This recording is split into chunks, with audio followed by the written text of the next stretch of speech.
Ko kozarec marmelade zapusti tovarno, se začne popotovanje tega izdelka ne samo za samo pošiljko, ampak tudi za vse podatke o tem kozarcu marmelade.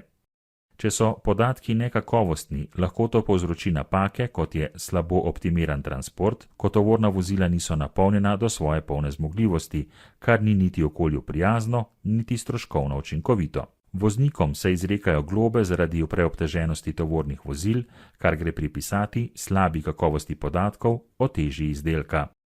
Ko kozarec marmelade prispe v skladišče, so distributerji in vsi vključeni odvisni od enakomernega in neprekinjenega toka podatkov, ki temelji na dobri kakovosti podatkov. Slaba kakovost podatkov lahko izzove težave v skladišču zaradi napačnih podatkov. Denimo, vozniki viličarjev morda ne morejo odpeljati palete zaradi napačnih izmer palet in škatel. S kakovostnimi podatki, ki jih posreduje dobavitelj o merah izdelka, škatlah in paletah, dosežemo optimirano upravljanje in skladiščenje v distribucijskem centru. Zato je tako pomembno, da so podatki že prvič, ko jih dobavitelj posreduje, pravilni. Ko kozarci marmelade prispejo v maloprodajno trgovino, lahko slaba kakovost teh podatkov povzroči hude posledice. Slaba kakovost podatkov lahko povzroči, da bodo trgovci nove izdelke ob dobavi zavrnili, saj ni bilo dobavljeno tisto, kar so naročili, kar ima za posledico zamude pri uvrščanju izdelkov na prodajne police ali plasiranju novega izdelka na trg in izgubo prodaje. Pomembno je, da so podatki pravilni že prvič. Hkrati pa morajo dobavitelji stalno zagotavljati ažurnost teh podatkov in vse, ob vsaki spremembi, posredovati tudi trgovcem, ter jim s tem omogočiti, da so podatki v informacijskem sistemu trgovca enaki izvornim podatkom, kot jim jih je posredoval dobavitelj.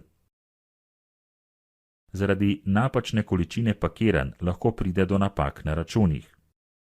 Slaba kakovost podatkov povzroča napake v planogramih, saj prostor na policah ni optimalno izkoriščen.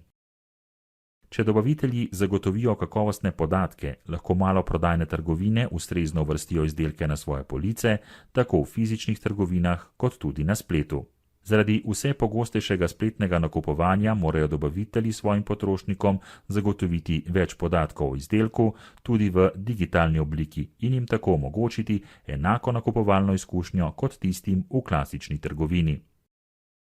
Posledice slabe kakovosti podatkov, ki so povezani z izdelkom, občutijo tudi potrošniki. Prvič, če je bila na deklaraciji navedena napačna neto vsebina, potrošniki ne morejo pravilno opredeliti, kateri izdelek je stroškovno najučinkovitejši. Drugič, vse sestavine ali morebitne sledi sestavin morajo biti navedene, da bi lahko denimo opredelili izdelke kot ustrezne za vegane ali za tiste, ki se držijo posebne diete. Na ta način lahko potrošniki izberejo prave izdelke, ki ustrezajo njihovi izbiri življenjskega sloga. Ne nazadnje, ljudje, ki bolehajo za življenjsko nevarnimi boleznimi ali alergijami, morajo biti sposobni iz podatkov razbrati, kateri izdelki jim zagotavljajo varno zaužitje. Če med spletnim nakupom ni na voljo pravilnih podatkov, lahko to pomeni hudo tveganje za varnost potrošnikov. Tako mere kot tudi ostale podatke o izdelkih in pakiranjih je potrebno stalno posodabljati in o tem obveščati vse, katerih se ti podatki zadevajo, tako znotraj svojega podjetja kot tudi vse svoje zunanje partnerje.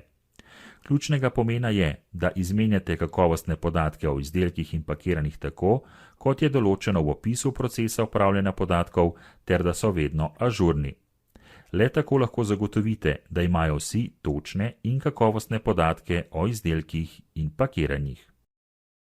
GDSN pa zagotavlja, da so podatki validirani in sinhronizirani z vsemi poslovnimi partnerji prek ene točke prenosa. Odgovornost za točne in kakovostne podatke o izdelkih in pakiranjih nosi dobavitelj, kajti le on ve, kateri so pravi podatki za določen izdelek ali pakiranje.